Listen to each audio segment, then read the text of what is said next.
Assalamualaikum warahmatullahi wabarakatuh. Salam sejarah, salam budaya, salam rahayu, salam waras. Sedulurku yang berbahagia, selamat bertemu dengan saya Kang Jenggo di channel Tenggarnesia. Ini kali kita akan membahas tentang perubahan sosial kemasyarakatan yang terjadi pada masa lampau, yakni masa Hindu-Buddha yang beralih kepada masa Islam. Nah, ini adalah langkah dan strategi pembumian atau membumikan Islam di tanah Jawa yang diterapkan oleh para pendakwah pada waktu itu, yakni para wali, yakni Wali Songo dan juga sebelum Wali Songo. Ini secara perubahan sosialnya bagaimana, monggo kita simak bersama. Tetapi sebelumnya, saudara sekalian, jangan lupa tekan tombol subscribe bagi yang belum subscribe, dan bagi yang sudah subscribe, jangan lupa kasih like dan komentar.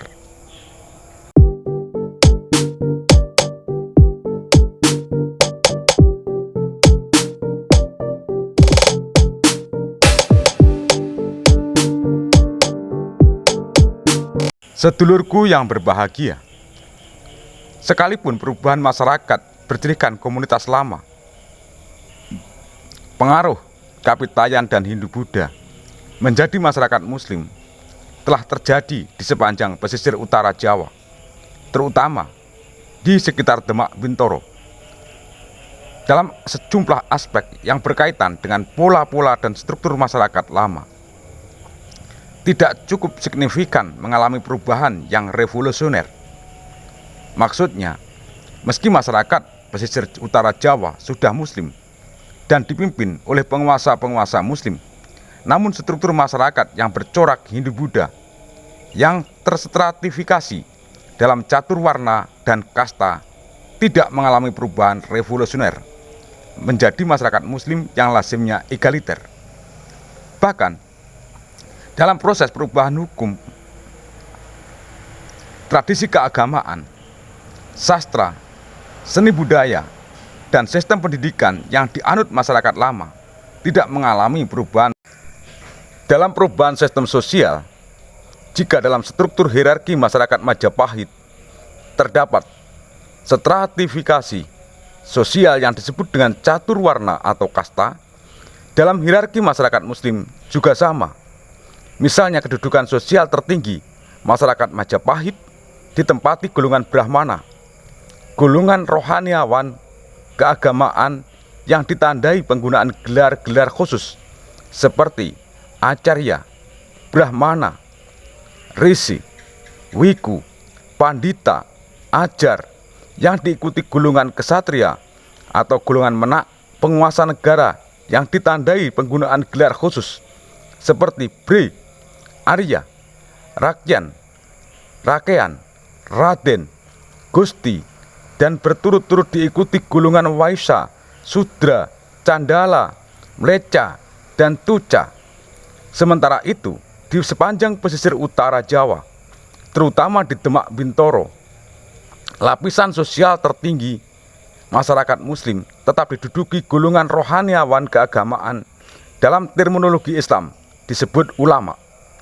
Golongan rohaniawan keagamaan ditandai dengan penggunaan gelar khusus seperti Susuhunan, Raja Pandita, Pandita, Panembahan, Kyai Ageng, Kyai Anom, Kyai, Ki Ageng, disusul golongan Satria, golongan Menak penguasa yang ditandai penggunaan gelar khusus seperti Sultan, Sunan, Adipati, Pangeran, Aryo, Tumenggung, Raden, Mas, Kimas, dan selanjutnya golongan masyarakat umum yang lebih rendah kedudukan sosialnya, baik dari golongan menengah, petani, nelayan, perajin, pedagang, tukang, yang disusul golongan buruh, dan yang terendah adalah budak belian.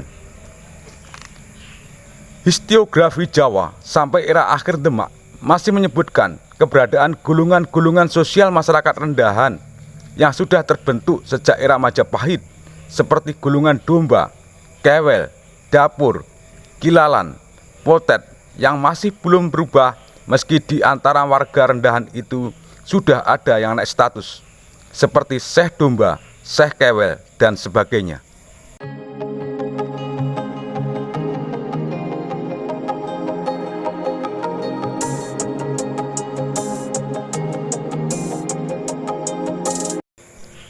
Sekalipun kata ulama dalam konsep sosial masyarakat Islam menunjuk kepada suatu pengertian tentang orang-orang yang berilmu, orang-orang yang berpengetahuan, yang merupakan bentuk jamak dari kata tunggal alim, yang bermakna orang yang berilmu, sarjana, orang yang terpelajar, ahli ilmu.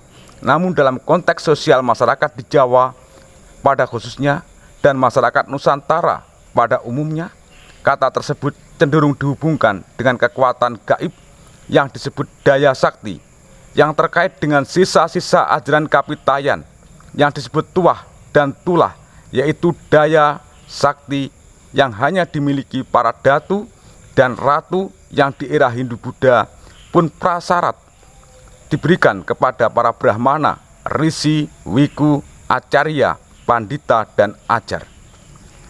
Proses perubahan dalam struktur sosial masyarakat Majapahit Hindu-Buddhis yang menempatkan kalangan rohaniawan keagamaan pada kedudukan tertinggi menjadi masyarakat Muslim di pesisir utara Jawa. Jejak-jejaknya tersebut dalam berbagai cerita mitos dan legenda yang berkaitan dengan daya sakti, tuah, tulah, karomah, maunah yang dilekatkan pada para tokoh Wali Songo, pusaka-pusaka, dan murid-muridnya yang acap kali dikisahkan sangat fantastik.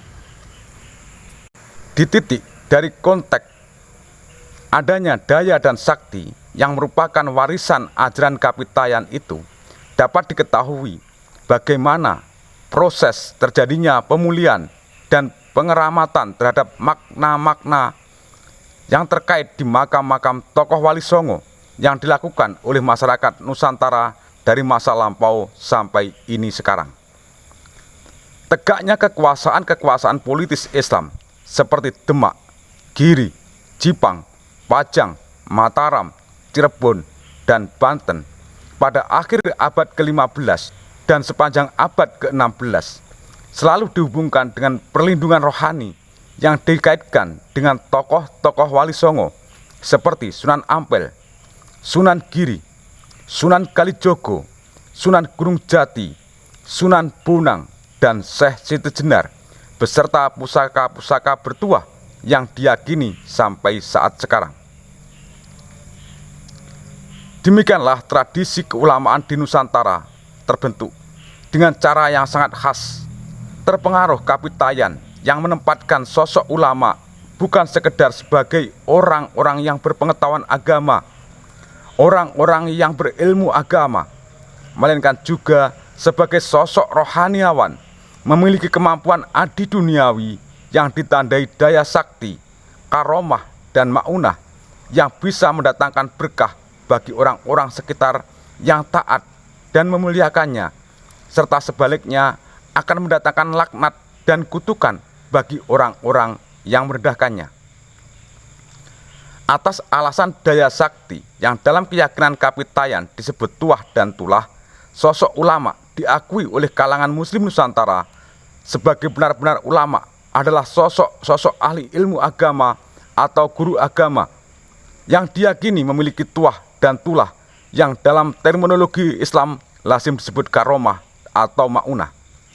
Sosok ulama yang sudah benar-benar diakui sebagai ulama dalam makna ulama sebagai ahli ilmu agama yang memiliki pengetahuan agama mendalam dan sekaligus memiliki kekuatan adi duniawi yang disebut karomah.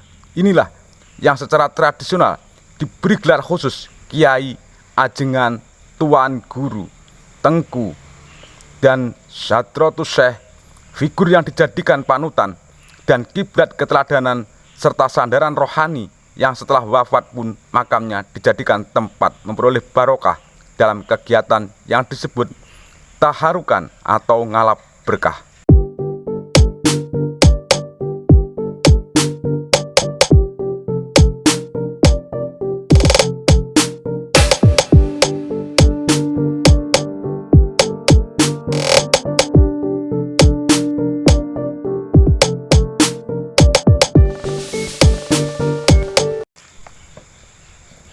Dawam Raharjo menyebutkan, kiai atau ulama tidaklah bisa diperoleh sebagaimana gelar-gelar di sekolah formal. Orang yang ahli menguasai sesuatu dari ilmu agama tidak berarti bisa disebut ulama, apalagi kiai. Untuk memperoleh status ulama atau kiai, selain harus melewati jalur keilmuan yang melembaga pada proses pewarisan melalui mengkaji kitab-kitab klasik, kepada kiai tertentu, derajat keulamaan atau kekiaian seseorang juga ditentukan oleh kekuatan adi kodrati yang disebut karomah atau maunah yang dimiliki seorang ulama. Historiografi lokal mencatat bahwa nilai-nilai yang tradisi keulamaan di Jawa yang kemudian berkembang ke seluruh Nusantara bersumber dari dukuh-dukuh dan pesantren-pesantren yang diyakini diasuh kiai-kiai keramat yang memiliki hubungan dengan tokoh-tokoh Wali Songo, bahkan dengan Kanjeng Nabi Muhammad SAW. Atas alasan-alasan inilah menjadi seorang ulama atau kiai di Nusantara tidaklah mudah.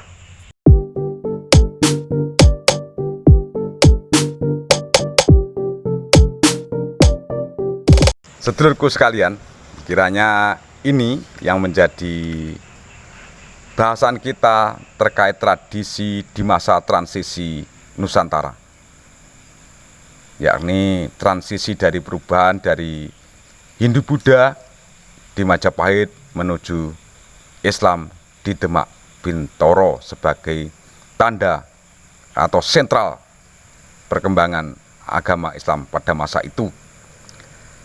Sedulurku yang berbahagia, ada kurang dan ada lebih, saya mohon maaf yang sebesar-besarnya. Dan saya harapkan ini bermanfaat bagi panjenengan dan panjenengan kersa membagikan melalui media sosial yang panjenengan punyai. Teriring ungkapan ono rino ono upo ono awan ono pangan, salam budaya, salam rahayu, salam waras, wassalamualaikum warahmatullahi wabarakatuh.